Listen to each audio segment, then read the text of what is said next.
Fancy saris, కంచిపట్టు సారీస్ కి ప్రత్యేకంగా పెట్టింది పేరు మన పూర్ణిమ ప్రింట్స్, కేపీహెచ్పీఎన్ మాదాపూర్. నమస్కారం.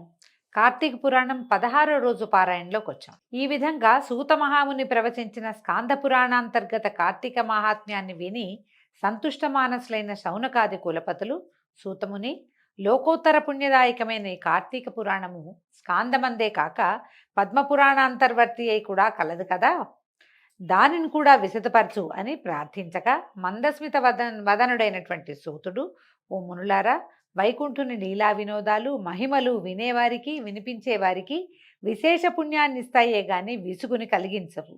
భక్తి ప్రపత్తులతో మీరు కోరాలే గాని గురుప్రసాదిత శక్తి అనుసారం వక్కాణిస్తాను, వినండి. స్కాంద పురాణంలో జనక మహారాజుకు వశిష్ఠులు వారు ఎలాగా ఈ మహాత్మ్యాన్ని బోధించారో అదేవిధంగా పద్మపురాణంలో సత్యభామకు శ్రీమన్నారాయణుడైన శ్రీకృష్ణ పరమాత్మ ముఖతః ఈ కార్తీక మాస విశేషాలన్నీ వివరించబడ్డాయి.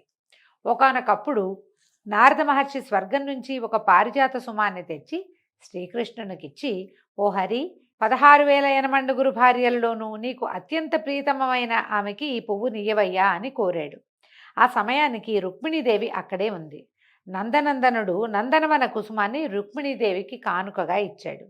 ఆ సంగతి చిలికతల వల్ల తెలుసుకున్న సత్యభామాదేవి అలిగింది. ప్రియమైన భార్యకి అంటే తనకియాలి గాని ఆ రుక్మిణికి ఇటమేమిటని కోపించింది. కృష్ణుడు ఆమెకు ఎంత నచ్చ చెప్పినా వినిపించుకోలేదు. పారిజాత వృక్షాన్ని తెచ్చి తన పెరటిలో పాదుకొలిపేదాకా ఊరుకునేది లేదని బెదిరించింది. అత్యంత ప్రీతమురాలైన ఆమె అలుక తీర్చటమే ప్రధానంగా భావించినటువంటి ఆ గరుడగమనుడు తక్షణమే సత్యభామా సమేతంగా గరుక్మంతుణ్ణి అధిరోహించి ఇంద్రుని అమరావతి నగరానికి వెళ్ళాడు. అయితే భూలోకం నుంచి తన ఆతిథ్యానికి విచ్చేసినటువంటి శ్రీకృష్ణ పరమాత్మకు సత్యభామాదేవికి అనేక విధాలైన సన్మాన సత్కారాలు చేశాడు దేవేంద్రుడు. అయితే పారిజాత వృక్షాన్ని తనకివ్వమని శ్రీకృష్ణుడు కానుకగా ఇవ్వు అని అడిగేసరికి స్వర్గ సంపదను భూలోకానికి పంపడానికి దేవేంద్రుడు అంగీకరించలేదు. మా ఇంటికి వచ్చావు, అతిథి సత్కారం ఎంతైనా చేస్తావు, ఎన్ని రోజులైనా ఉండు, నిన్ను బాగా చూసుకుంటాం, కానీ స్వర్గంలో నాటపడి ఉన్న పారిజాతాన్ని భూలోకానికి ఎట్లా ఇస్తాము, అట్లా పనికిరాదని దేవేంద్రుడు ఒప్పుకోలేదు. తత్ఫలితంగా ఇంద్రోపేంద్రుల నడుమ ఘోరమైన యుద్ధం జరిగింది. ఇంద్రుడు కాకుండా ఉపేంద్రుడు, అంటే విష్ణుమూర్తిని ఉపేంద్రుడు అంటారండి. వాళ్ళిద్దరి మధ్య విపరీతంగా యుద్ధం జరిగింది. ఎట్టకేలకు ఆ తగవులో దేవేంద్రుడు తగ్గి సవినయ పురస్సరంగా పారిజాత ద్రుమాన్ని యాదవేంద్రునకు అర్పించుకున్నాడు. దానవాంతకుడు దానిని తెచ్చి ముద్దుల భార్యామణి అయిన సత్రాజిత్ నివాసంలో ప్రతిష్ఠించాడు. అందువలన అమితానందాన్ని పొందినటువంటి ఆ అన్నుల మిన్న తన పెనుమిటి అయిన పీతాంబరునితోటి చాలా ప్రేమగా ప్రసంగిస్తూ, ప్రాణప్రియ, నేనెంతైనా ధన్యురాల్ని, ఇన్ని వేల మంది స్త్రీలలోనూ నేనే నీకు మీదు మిక్కిలి ప్రీతమని కావటం వల్ల నా అందచందాలు ధన్యత్వాన్ని పొందాయి. అసలు ఈ జన్మలో నీ అంతటి వాడికి భార్యను కావడానికి, నీతో పాటు గరుడారూఢనే బొందెతోటే స్వర్గ సందర్శనం చేయటానికి కథలుగా చెప్పుకోవటమే తప్ప ఎవరూ ఎప్పుడూ కళ్ళారా చూసి ఎరగని కల్పవృక్షం నా పెరటి మొక్కగా ఉండటానికి కారణం ఏమిటి?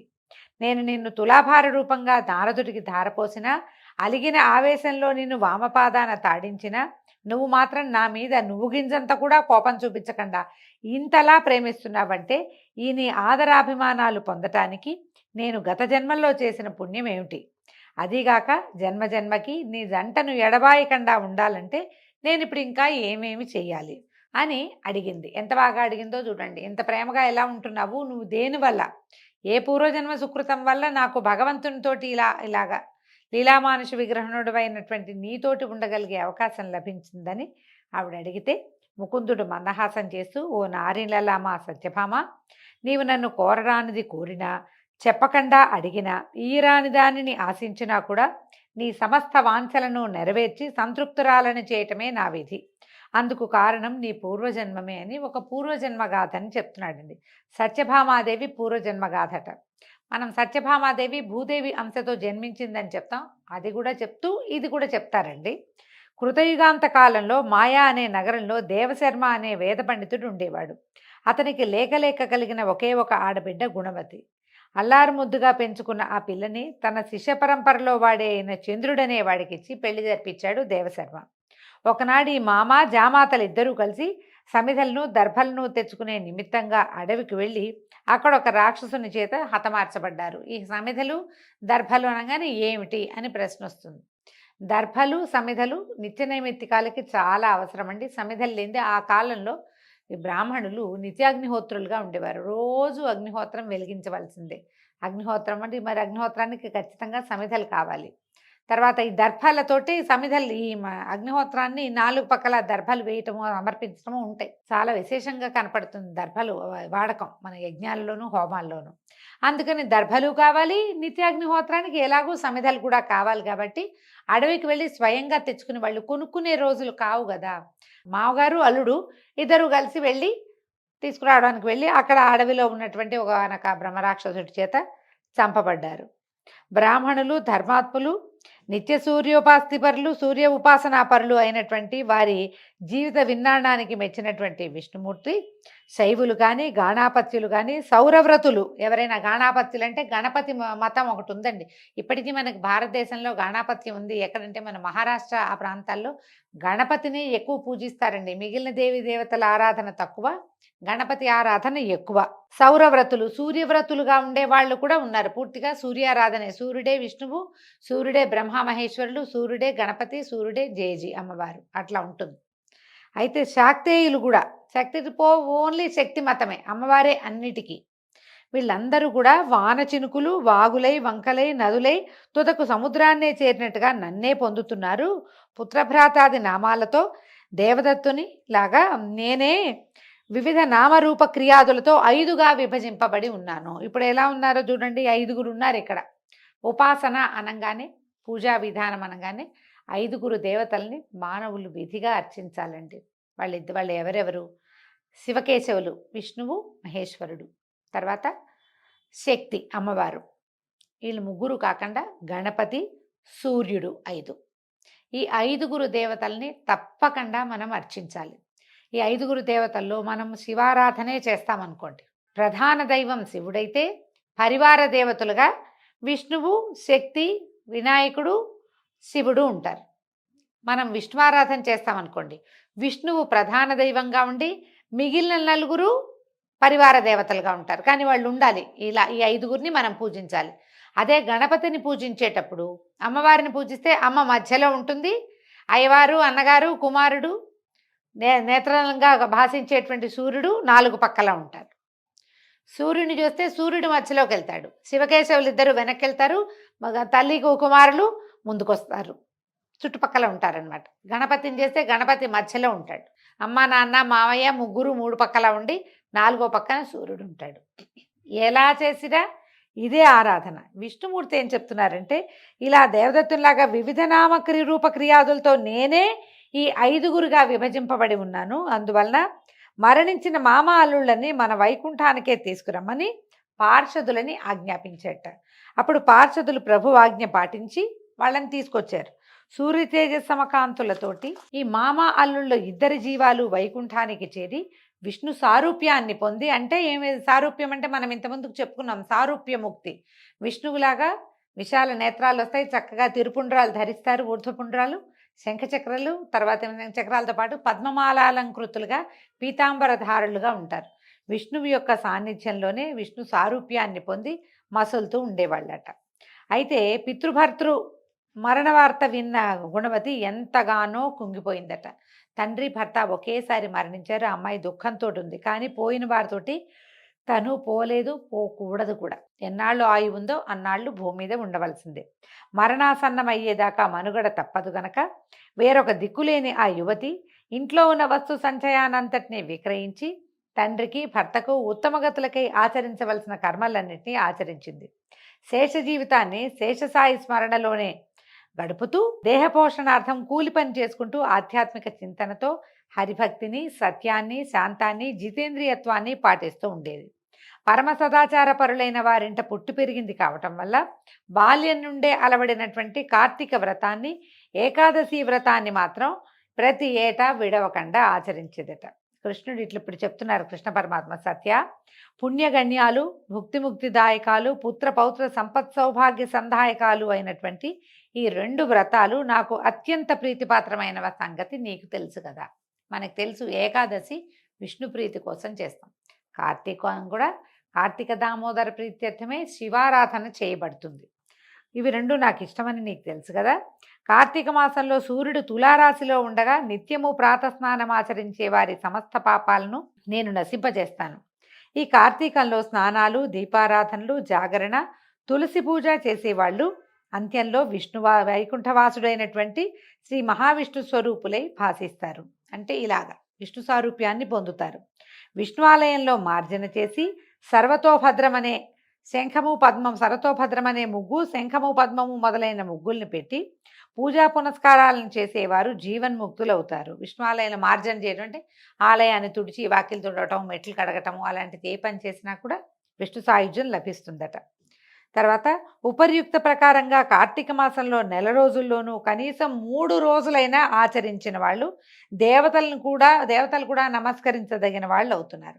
అందుకని మనం విశేషించి ఏం చెప్తామండి, కార్తీకం అంతా స్నానం చేయొద్దు, చేయలేకపోయారు, చెయ్యొద్దని కాదు, చెయ్యలేకపోతే కనుక పర్వదినాలైనటువంటి 4 సోమవారాలు, అత్యంత పర్వదినాలు విష్ణుప్రీతి ప్రధానాలు అయినటువంటి 2 ఏకాదశులు, అక్కడికి 6 రోజులు, ఏదైనా ఓ సంవత్సరం ఇంకో సోమవారం ఎక్స్ట్రా కూడా వస్తూ ఉంటుంది.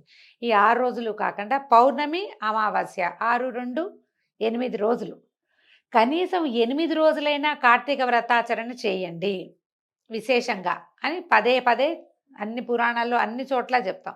ఇన్ని రోజులు కూడా చేయలేము, పోనీ 2 ఏకాదశులు చేయండి, పోనీ 4 సోమవారాలు చేయండి, అది కూడా కాకపోతే ఒక్క పౌర్ణమి నాడైనా చేయండి. ఎవరైతే ఈ వ్రతాచరణ చేస్తారో వాళ్ళు కనీసం 3 రోజులు అని చెప్తున్నాడు భగవంతుడు. ఆనతి ఇచ్చిందే 3 రోజులండి. దేవతలు కూడా నమస్కరిస్తారట వాళ్ళకి. ఇక పుట్టిందిలాగాయితూ జీవితాంతము చేసేవారి పుణ్యవైభవాన్ని చెప్పటం ఎవరి వల్ల కాదు. అదేవిధంగా ఆనాటి గుణవతి విష్ణు ప్రియంకరాలైనటువంటి ఏకాదశి, కార్తీక వ్రతాలని మాత్రం వదలకుండా కడు నిష్ఠతోటి ఆచరిస్తూ కాలం వెళ్లదీసి కొన్నాళ్ల తర్వాత వయోభారం వల్ల శుష్కించి జ్వరపడింది.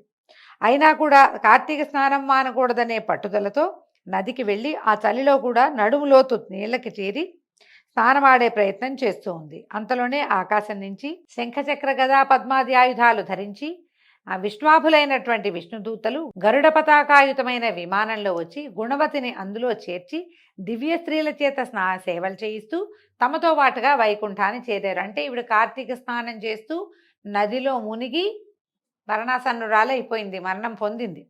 అప్పుడు విష్ణు పార్షదులు వచ్చి తీసుకెళ్లారు. ఆ కార్తీక వ్రత పుణ్యఫలంగా పొగలేని అగ్నిశిఖలాగా ప్రకాశిస్తూ ఆమె హరి సాన్నిధ్యాన్ని పొందింది. అనంతరం శ్రీ మహావిష్ణువునైన నేను దేవతల ప్రార్థన మీద దేవతీ గర్భాన ఇలా కృష్ణుడుగా అవతరించాను. నాతో పాటే అనేక మంది వైకుంఠవాసులు కూడా యాదవులుగా జన్మించారు. పూర్వజన్మలలోని చంద్రుడు ఈ జన్మలో అక్రూరుడయ్యాడు. అలనాటి దేవశర్మ సత్రాజిత్తుగా ప్రభవించాడు. బాల్యం నుంచే కార్తీక వ్రతం మీద నా మీద మాత్రమే మనసు లగ్నం చేసిన గుణవతే నువ్వుగా, అంటే సత్రాజిత్తు కుమార్తెవైన సత్యభామగా ఇలా జన్మించావు. ఈ జన్మ వైభోగానికి అంతటికీ కారణం పూర్వ జన్మలో చేసినటువంటి కార్తీక వ్రతాచరణ పుణ్యలేశమే తప్ప ఇతరము కాదు. ఈ జన్మలో నా ఇంట తులసి మొక్కను పాతిన ఆ జన్మలు అంటే అమ్మాయి తులసిగా సుశీలగా ఉన్నప్పుడు నా ముంగిట తులసి మొక్కను పాతిన పుణ్యానికి ఈ జన్మలో కల్పవృక్షం నీ వాకిట్లో వెలిసింది. అంటే తులసి మొక్కని పాతి పెడితే హరి సన్నిధిలో దేవాలయాల్లో కనుక తులసి మొక్కలు పెడితే వచ్చే జీవితంలో చాలా అద్భుతమైన వ్యవహారం జరుగుతుందండి, మంచిది లభిస్తుందన్నమాట. ఆనాడు కార్తీక దీపారాధన చేసిన ఫలితంగా ఈనాడు నీ ఇంటా వంట కూడా లక్ష్మీ కళ స్థిరపడింది. ఎందుకంటే ఈమె తండ్రి రోజుకి 100 బారువులు ఇచ్చే శమంతకమణిని ఈమెకి ఇచ్చాడు కానుకగా. వివాహ సమయంలో రోజుకి 100 బారువుల బంగారం వస్తుంది. లక్ష్మీదేవి ఆమె ఇంట్లో స్థిరపడిపోయి ఉంది. అలనాడు నీ సమస్త వ్రతాచరణ పుణ్యాలను కూడా నారాయణాయేతి సమర్పయామి అంటూ జగత్పతినైన నాకే ధారపోసిన ప్రతిఫలంగా ఇప్పుడు నా భార్యవయ్యావు. మనం పూజ చేస్తామండి, మామూలు పూజల్లో మనం ఏం చెప్పుకోం, ఏదో అది కావాలి ఇది కావాలి అడుగుతాం దేవుడిని, లేదా ఏదో అవేం అడగకుండా రోజువారీ పూజ చేసుకుంటాం. కానీ మీరు వ్రతాలు నోములు చేయించినప్పుడు పురోహితుడు ఉన్నప్పుడు గమనించండి, శ్రద్ధగా వింటే తెలుస్తుంది. ఏతత్ఫలం శ్రీ పరమేశ్వరార్పణమస్తు, కృష్ణార్పణమస్తు అని కృష్ణుడికి సమర్పించేస్తారు, లేదా విష్ణువుకి, పరమేశ్వరుడికి ఈ వ్రతం చేసిన ఫలితం అంతా భగవంతుడికి ధారపోస్తే గనక భగవంతుడు తనకి ప్రీతిపాత్రులుగా భావించి మనకు అద్భుతమైన జన్మను, ముక్తినో, మోక్షాన్నో, వైకుంఠ కైలాస నివాసాన్నో ఇస్తాడనమాట మనకి. పూర్వజన్మలో జీవితాంతం వరకు కార్తీక వ్రతాన్ని విడువని భక్తికి ప్రతిగా సృష్టి ఉన్నంత వరకు నీకు నా ఎడబాటు లేని ప్రేమను అనుభవిస్తున్నావు. సాత్రాజితి, నీవే కాదు, నీ మాదిరిగా ఎవరైతే కార్తీక వ్రతానుష్ఠాన నిష్ఠులు, నా భక్తగరిష్ఠులు అయ్యుంటారో వారందరూ కూడా నాకు ఇష్టులై సర్వకాల సర్వావస్థలలోనూ కూడా తత్కారణాల రీత్యా నా వారుగా నా సాన్నిధ్యంలోనే ఉంటూనే ఉంటారు. రాఘవతి, ఒక రహస్యం చెప్తాను విను. తపోదాన యజ్ఞాధికాల్ని ఎన్నిటిని నిర్వహించిన వారైనా సరే కార్తీక వ్రతాచరణ పరులకు లభించే పుణ్యంలో 16వ వంతు పుణ్యాన్ని కూడా పొందలేరని జ్ఞాపకం ఉంచుకో.